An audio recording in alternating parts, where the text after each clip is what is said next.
आपल्या अवतीभोवती निसर्गातल्या अनेक गमती-जमती आणि लहान-लहान घटना नेहमीच घडत असतात.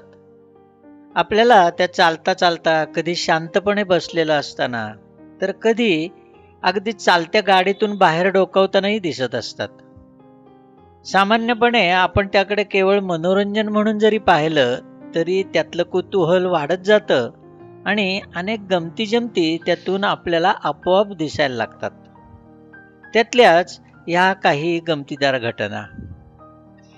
आपल्या घरातल्या खिडकीतून किंवा बाल्कनीतून दिसणाऱ्या निळ्या आकाशाच्या तुकड्यात सहज नजर जाते आणि हवेत लीलया उडणारे आणि सतत वेगाने कसरती करणारे लहान लहान असंख्य पक्षी आपल्याला दिसत असतात.